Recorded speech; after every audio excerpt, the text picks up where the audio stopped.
Yo, what's good? I'm Marcus. You're at the channel The Deferred Dad, where we're talking finances, financial takes, financial topics, attorney reaction videos, and letting y'all know what we got going on in the household of Debt-Free Dad as we are on our way to financial freedom and becoming first-generation millionaires by paying off our student loans.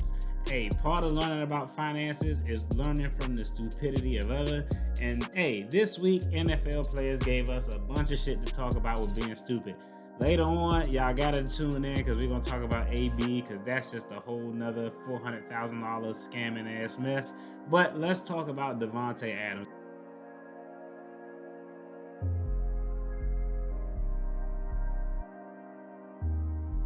DaVante Adams, mad nice wide receiver, plays for the Raiders. Well, Raiders suck, first of all, and because they suck, after losing the game, headed to the locker room, he shoved a freelance photographer by the name of Ryan Zebley. Now, of course, Ryan Zebley fell over.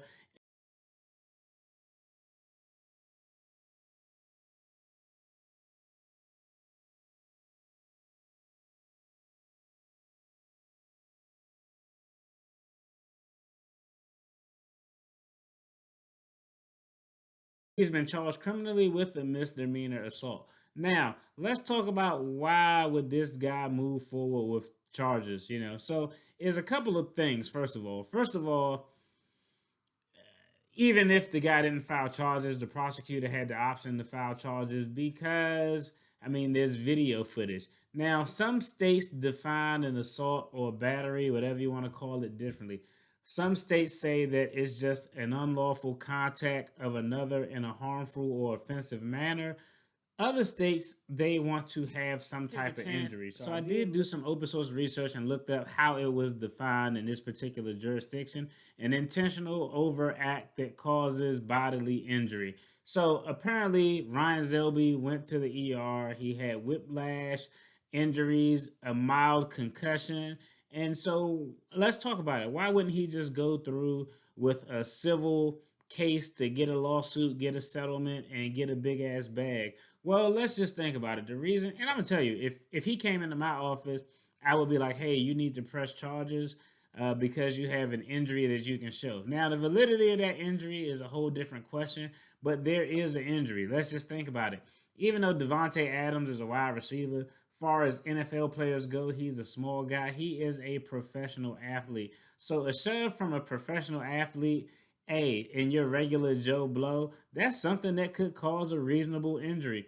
But the reason why he wanted to move forward with the criminal charges is because criminal charges are higher to prove. They have higher burdens to prove. You have to have a jury of 12 people all agree that, yeah, this guy assaulted this poor reporter.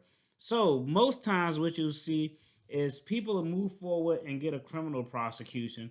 Once they are convicted with the criminal prosecution by a jury trial, or they plead guilty to that criminal prosecution, it makes the civil case a lot easier because now they can use that criminal conviction that could be used and introduced as evidence in the civil case.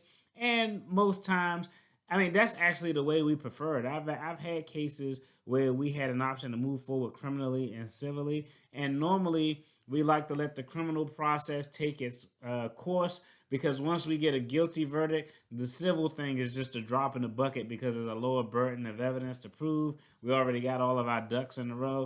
Long story short, DaVante Adams has the possibility of getting a conviction. Now, will he get a conviction? I don't think so.